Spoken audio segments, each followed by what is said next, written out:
Welcome to Going the Extra Mile, a podcast brought to you by Newleaf Training and Development. Each edition is sure to lift your spirit and encourage you in today's working world. Enjoy.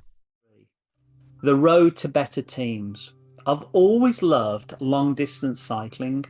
One of my first big rides was from England to Wales when I was just about 16 years old. I also rode from London to Paris with a small group of friends I used to work with before moving here.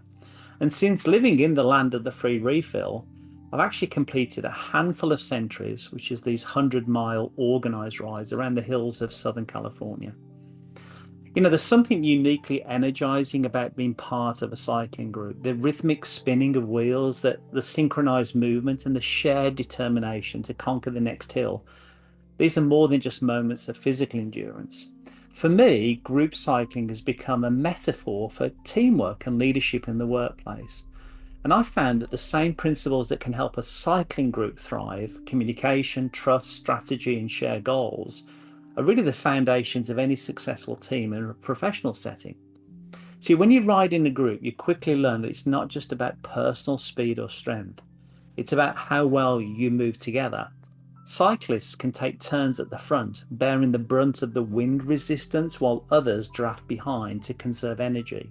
There's a natural ebb and flow of leadership, of course. Everyone has a role, and the strength of the group depends on mutual support and self-awareness. See the connection?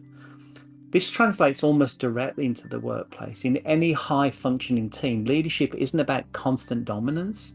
It's about knowing when to step forward, when to support, and when to let others lead. A good leader, like the front rider, sets the pace and direction, but also recognizes when it's time to rotate and let fresh energy take the lead. Effective leadership is less about control and more about creating the conditions for the team to perform at its best.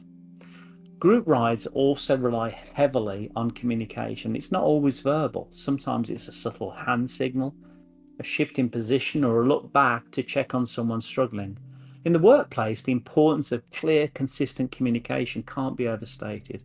Whether it's aligning on project goals, checking in with team members, or offering timely feedback, small, thoughtful communications help avoid bigger problems down the road. Another essential aspect of group cycling is trust. Easy to say, hard to do.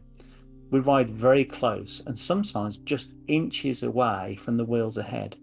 This only works if you trust the person in front of you to stay steady, call out hazards, and follow the rules of the group. In professional teams, trust is equally critical. It allows people to take risks, speak up with ideas, and rely on one another. And without trust, teams fragment and are mediocre at best. You know, I've also noticed that group cycling teaches patience and empathy. See, not every rider is the same. Some struggle on climbs, others surge ahead on the flats. As a group, you learn to adapt to different strengths and weaknesses. You celebrate individual achievements, yes, but you never lose sight of the collective ride. In business, successful leaders and teammates embrace this diversity. They don't expect everyone to work the same way, but instead find value in the varied contributions of each person. Now, there are, of course, moments of challenge, mechanical issues, bad weather, energy dips, but these are when the group truly shines from my experience. Someone always steps up to lend a hand, offer a snack, or crack a joke to lift spirits. In the workplace, it's often during stressful times, tight deadlines, setbacks, or big transitions that real teamwork is revealed. A team that supports each other through challenges becomes stronger, more connected, and more capable over time.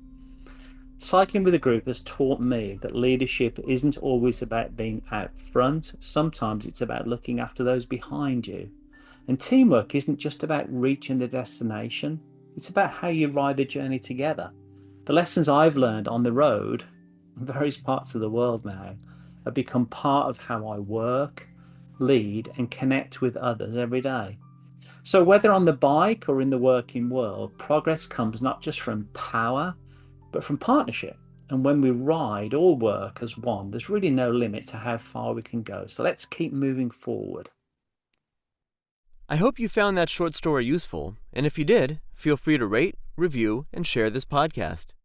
We'll be back next week with another episode, and we also invite you to check out our other weekly podcast, Take 5, an inspiring interview with a leader worth listening to. Bye for now.